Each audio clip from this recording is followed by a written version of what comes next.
Vegetarianos, veganos ou onívoros, é possível dizer qual dieta é mais saudável? Quando eu li esse título, que alguém nos enviou por uma rede social, eu cheguei até a pensar que era a repercussão daquele ridículo ranking das dietas que a gente comentou no episódio 34.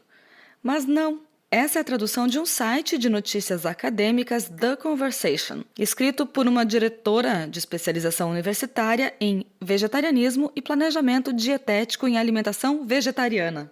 E a notícia em português foi publicada na BBC Brasil. Será que tem algum viés?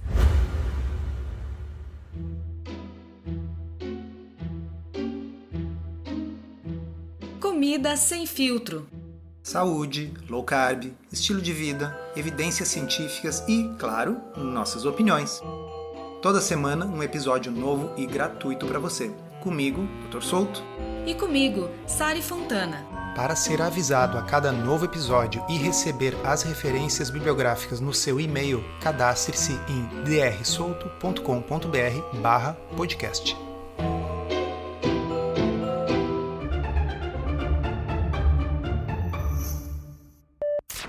Então vamos lá, abre aspas.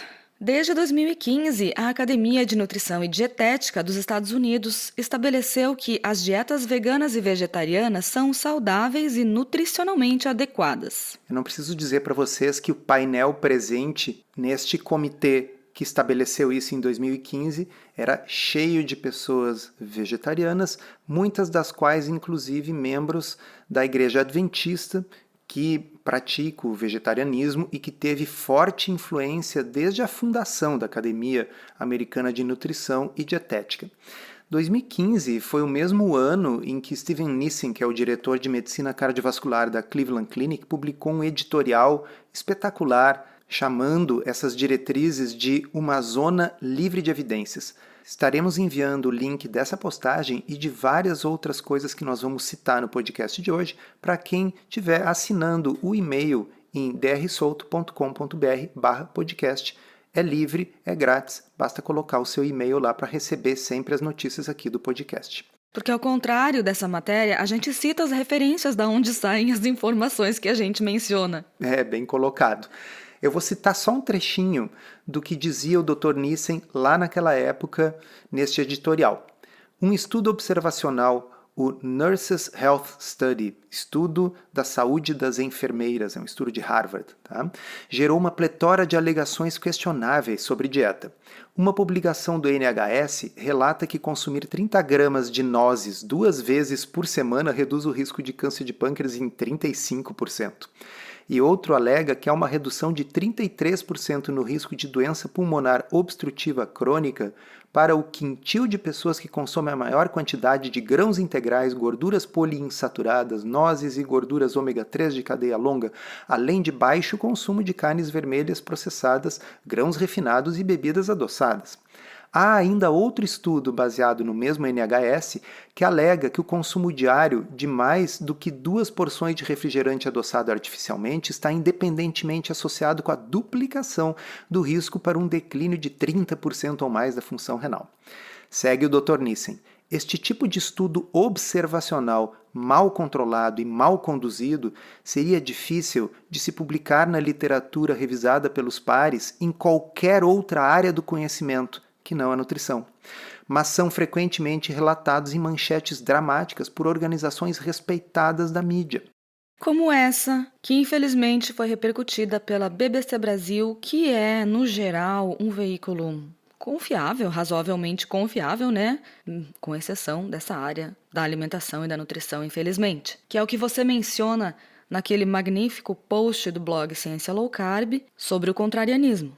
Exatamente, naquele post eu já tinha tomado cuidado de chamar a atenção que a nutrição é uma exceção.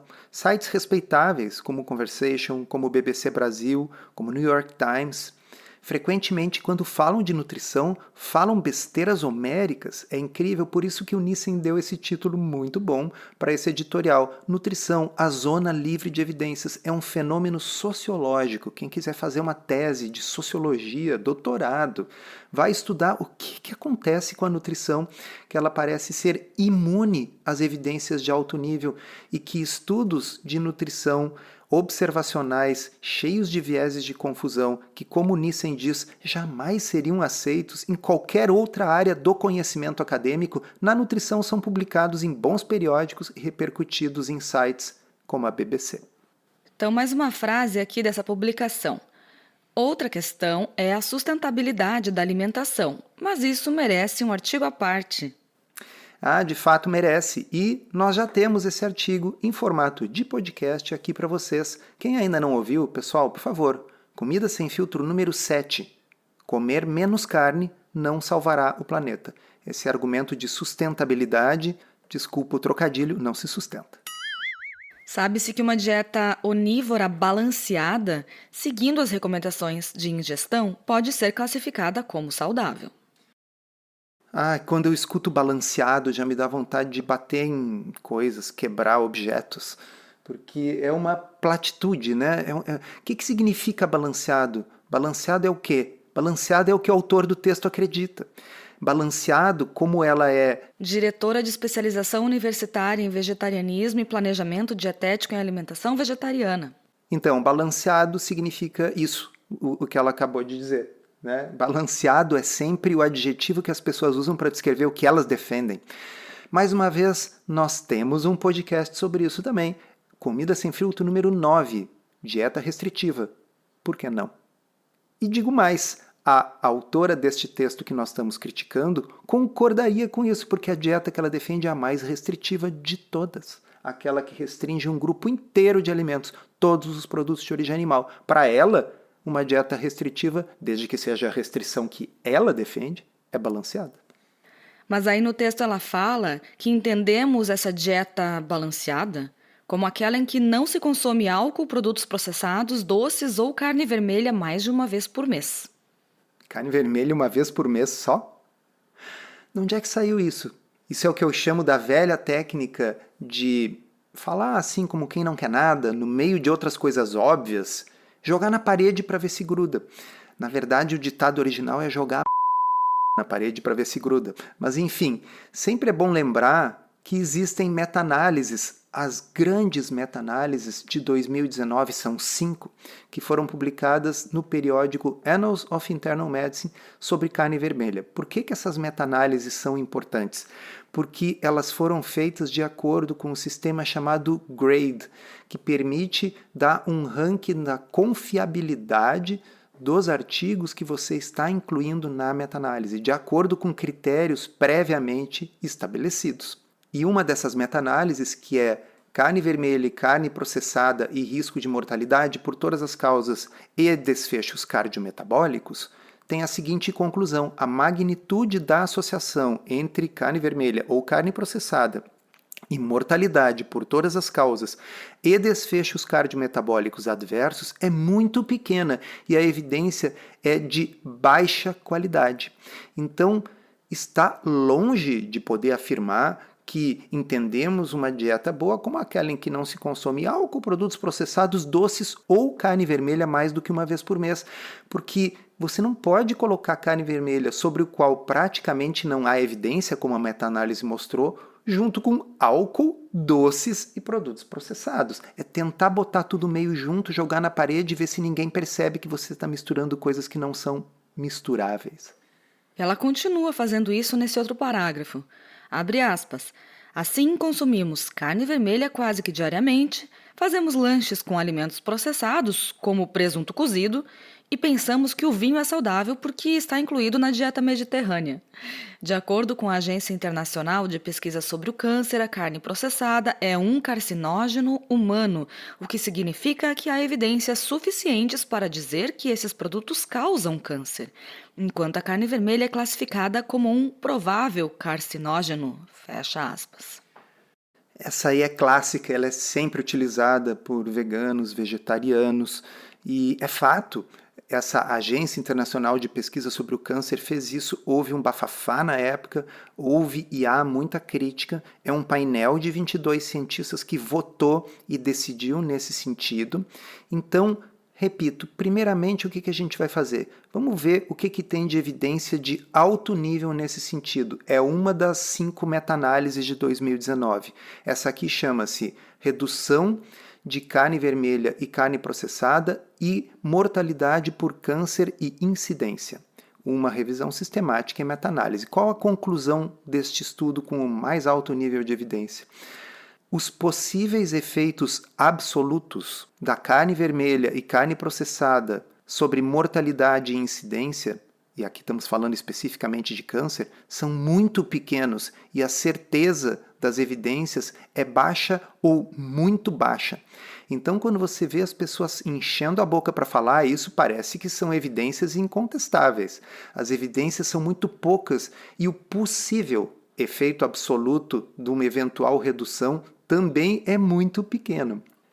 O que é o tal grupo 2A, onde está incluída a carne vermelha pelo IAC, por essa instituição da Organização Mundial da Saúde? O grupo 2A são agentes que são provavelmente carcinogênicos para seres humanos. Reparem o seguinte, a classificação de um agente nesta categoria é recomendada se não há evidência formal de carcinogenicidade em humanos. Eu vou repetir. Nesse grupo 2A, onde está a carne vermelha, estão incluídas coisas para as quais não há evidência formal de carcinogenicidade em humanos. Mas as pessoas acham que pode ser baseado em outras evidências indiretas, experimentos em animais. Sabe o que mais que está na mesma categoria 2A que a carne vermelha? Usar lareira em casa, trabalho noturno e o consumo de bebidas quentes. Isso aí, então eu tenho certeza que algumas dessas pessoas que abrem a boca para dizer que não pode comer carne vermelha porque isso vai te matar, vai te dar câncer, acendem uma lareirinha no inverno ou tomam um chá quente, ou até por questões, enfim, às vezes não é uma escolha, tem que trabalhar no turno da noite. Então, classificação 2A não é assim, isso causa câncer. É, nossa, alguém pensou que talvez por mecanismos possa, embora não haja evidência formal de carcinogenicidade em humanos. Um detalhe muito interessante para vocês saberem, não se consegue induzir câncer em animais de laboratório nem com carne vermelha e nem com carne processada, porque este seria um dos critérios para pelo menos a gente entender a inclusão da carne neste grupo. Se eu não tivesse evidência de carcinogenicidade em humanos, mas eu mostrasse, olha, camundongos que eu dou grande quantidade de carne processada desenvolvem câncer de intestino. Sari, existe inclusive um estudo em que o bacon protegeu ratos contra o câncer. A referência está colocada aqui, vocês vão receber aí por e-mail. E eu vou botar entre aspas a conclusão deste estudo. O resultado sugere que, em ratos, carne não promove o crescimento de lesões pré-malignas no intestino. E frango não protege contra carcinogênese do intestino. E aí vem a parte melhor. Uma dieta baseada em bacon parece proteger contra carcinogênese. E a hipótese dos autores é muito engraçada. Talvez porque o bacon contenha 5% de sal e isso aumente o consumo de água pelos animais. Veja, é um exemplo de dissonância cognitiva espetacular. Os autores acreditam piamente que o bacon causa câncer. Eles alimentam camundongos com uma quantidade de bacon que nenhum ser humano consumiria. E os camundongos desenvolvem menos câncer. E a conclusão é assim, puxa, não tem explicação. Ah, mas olha aqui, ó, nos nossos dados mostra que esse grupo de camundongos, de ratos no caso, bebeu mais água. Ah, então deve ter sido por isso. Então você já sabe, se você acredita que carne vermelha ou bacon são cancerígenos, beba mais água. Para você que gosta do formato em áudio e quer um guia completo para desvendar a dieta low carb, conheça o podcurso Low Carb da Teoria à Prática. São mais de 20 horas de conteúdo exclusivo para ouvir onde e quando quiser. Se você precisa de um verdadeiro passo a passo para emagrecer e transformar sua saúde, ele é para você. Chega de dúvidas e frustração. Agora é hora de ver resultados. Vem com a gente aprender tudo sobre low carb da Teoria à Prática.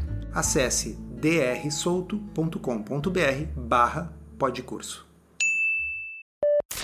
Segue o texto Chovendo no Molhado.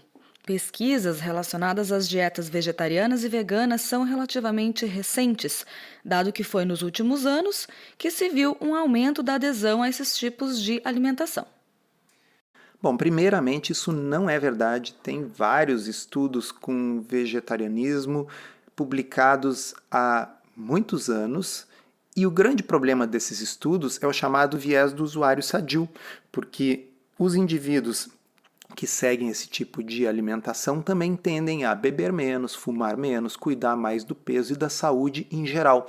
Mas existe um estudo que cuidou para controlar para este viés. E esse estudo teve uma ideia muito simples. Eles selecionaram as pessoas que não eram vegetarianas em lojas de produtos naturais, de modo que tanto os que comiam carne como os que não comiam carne tinham o mesmo foco na saúde pessoal.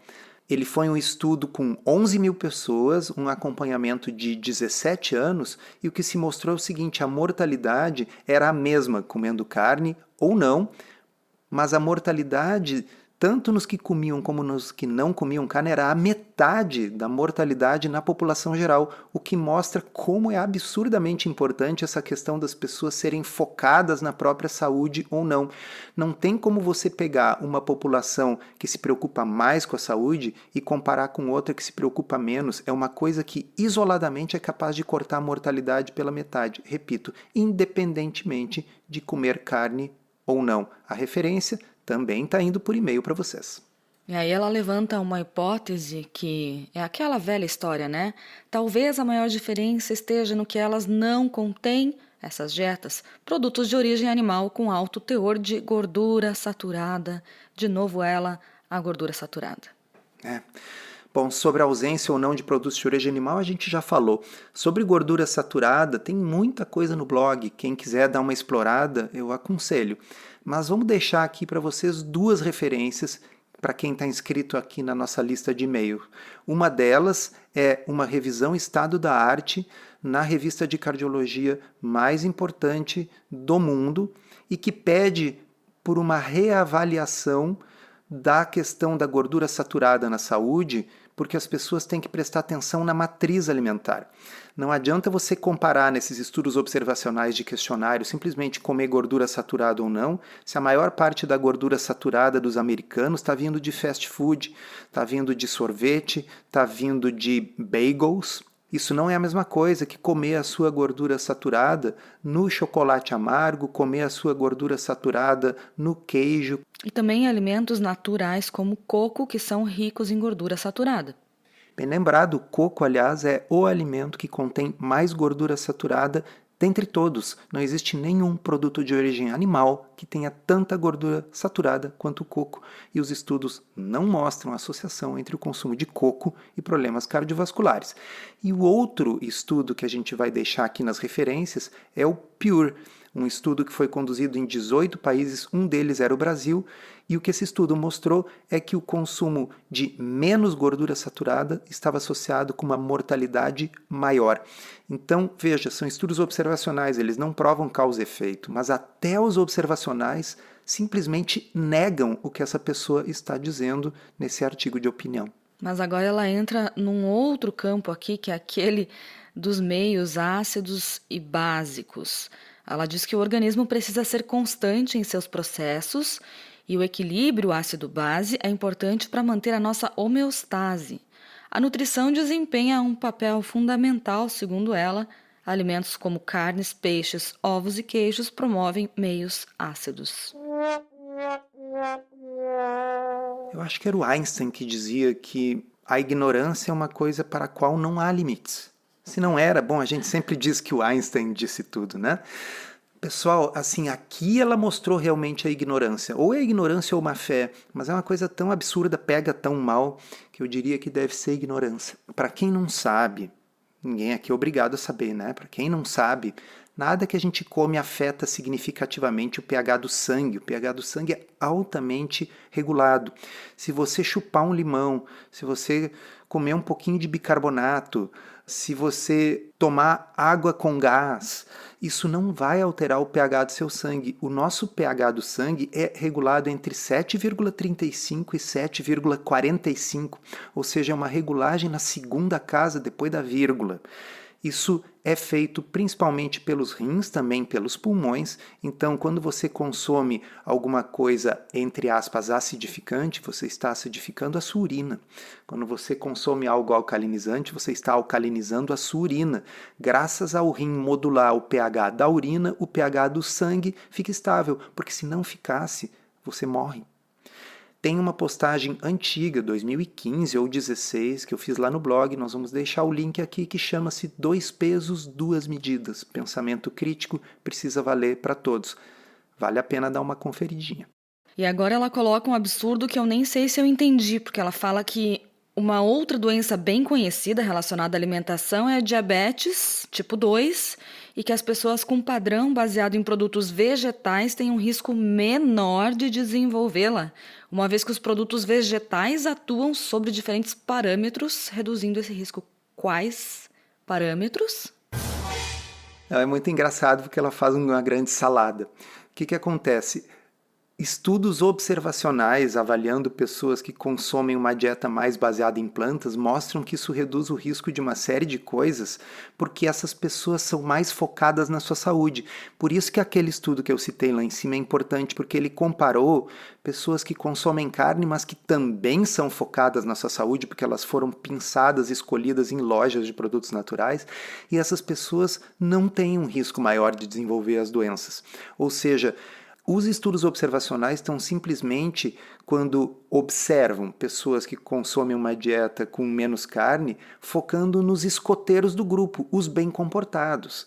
Aí, isso não tem nada a ver com a questão que sim pede por uma resposta, que quais seriam os tais diferentes parâmetros e mecanismos através dos quais a gente poderia explicar isso. Lembrando que açúcar é uma coisa de origem vegetal. Então, quais seriam esses alimentos vegetais que protegem uma pessoa de ter diabetes tipo 2? Sim, é algo tão evidente de tudo que você pode comer, de todos os alimentos possíveis que você pode consumir, os únicos capazes de desregular a glicose no sangue, de aumentar a glicose, são de origem vegetal, porque enquanto não descobrirmos animais que façam fotossíntese, açúcar e amido vêm de plantas.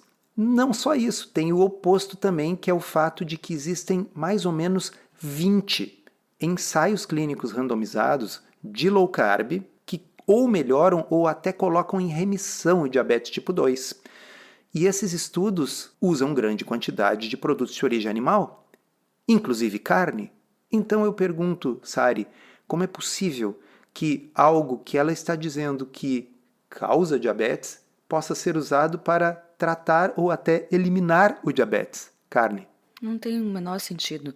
E ainda para encerrar com chave de ouro, ela volta a trazer mais um argumento furado, que é a importância dos estudos sobre a microbiota intestinal e a sua relação com algumas doenças. Mas ela só joga essa frase solta aí no meio sem explicar absolutamente nada. É, porque microbiota tá na moda. Aliás, casualmente, adivinha, nós já temos um episódio sobre isso. Comida Sem Filtro número 5, microbiota intestinal, hope or hype, quer dizer esperança ou exagero. Veja, pessoal, não se trata de dizer que a microbiota não é importante para a saúde ou para a doença. Mas o que vocês vão aprender neste podcast é que nós sabemos muito pouco sobre o assunto e que não é correto dizer que a influência nas proporções de diferentes bactérias é um motivo para fazer ou deixar de fazer algo. O que importa são os ensaios clínicos randomizados. Eu não me interesso em saber como é que fica o gênero Firmicutes ou o gênero Bacteroidetes naqueles 20 ensaios clínicos randomizados que mostraram que low carb melhora ou coloca a diabetes em remissão. Só me interessa que melhora e coloca em remissão. O que importa são os desfechos concretos e não a engenharia reversa do seu cocô. E para encerrar em concordância com o estilo de todo esse texto, ela diz que na alimentação os extremos podem não ser bons, mas, se bem planejados, são alternativas saudáveis. Interessante, né? Que quando o extremo é reduzir carboidratos, aí é desbalanceado, aí não pode, aí é radical. Mas quando o extremo é eliminar a totalidade dos produtos de origem animal, aí é um extremo bom. E de alguma forma, segundo ela mesma colocou, é balanceado. Ou seja, balanceado, como a gente já colocou num episódio prévio, é uma coisa que não tem nenhum significado intrínseco. Balanceado é uma forma de dizer que aquilo que você faz é bom. E, curiosamente, é isso. O extremo de reduzir carboidratos, por exemplo, nossa, é super radical. Agora, quando o extremo é eliminar todos os produtos de origem animal, vou repetir a frase dela. Os extremos podem não ser bons, mas se bem planejados, leia-se. Se for o extremo que eu gosto, se for veganismo, são alternativas saudáveis.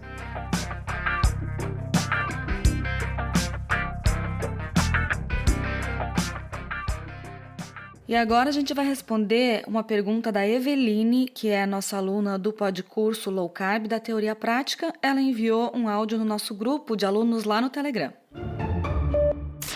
Olá pessoal, tudo bem? Eu estou passando para pedir, deixar como sugestão de assunto a questão de pessoas que já não têm a vesícula, que é o meu caso. Porque desde, eu acho que não tinha nem 20 anos quando eu retirei a vesícula. Então, acredito que também possa ter outras pessoas que tenham dúvidas de como que fica o funcionamento de tudo com a questão de não ter a vesícula e o consumo de gorduras. Obrigada. Essa é uma dúvida bastante comum a ponto de eu já ter feito até uma postagem sobre o assunto, volta e meia aparece em consulta, a gente fala sobre isso em cursos, palestras. E por que dessa dúvida? Porque a função da bile produzida pelo fígado é emulsificar as gorduras. A bile funciona como um detergente. A bile ela é produzida de forma contínua pelo fígado. Quando a gente está em jejum, a gente acumula a bile na vesícula. E quando a gente come, o intestino detecta a presença de gordura, secreta um hormônio chamado CCK, e esse hormônio faz com que a vesícula se contraia e lance a bile no intestino. O que acontece com as pessoas que não têm vesícula? Veja, elas continuam produzindo bile. Como eu disse antes, o fígado produz bile continuamente. Como essas pessoas não têm vesícula, a bile vai sendo lançada no intestino aos poucos.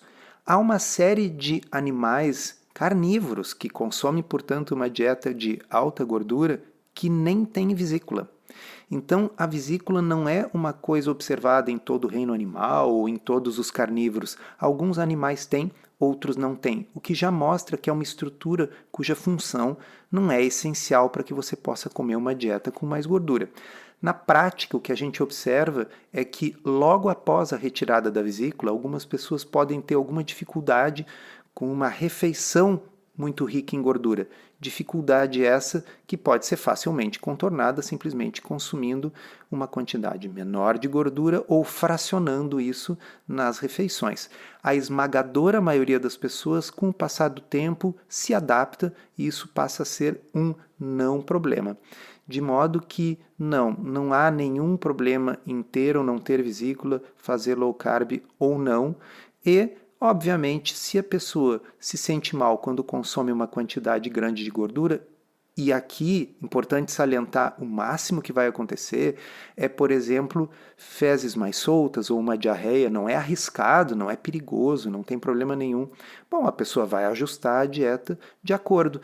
E uma outra coisa importante, tem muita gente com vesícula que tem exatamente os mesmos sintomas. Se consumir uma quantidade muito grande de gordura num churrasco, por exemplo, pode ter uma diarreia uma hora depois. E o que essas pessoas fazem?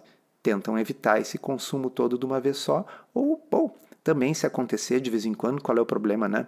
Então, mais uma vez, só para salientar, não é uma contraindicação para fazer low carb ou para fazer qualquer tipo de alimentação, ter vesícula ou não.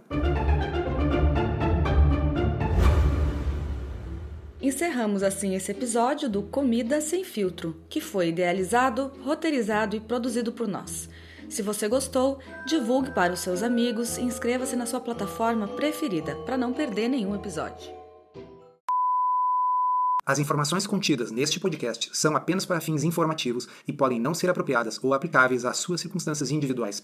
Este podcast não fornece aconselhamento médico ou profissional e não substitui a consulta com um médico ou nutricionista. Não use este podcast para diagnóstico ou tratamento médico. Qualquer sugestão é apenas uma recomendação geral, que não é específica para qualquer pessoa ou doença em particular.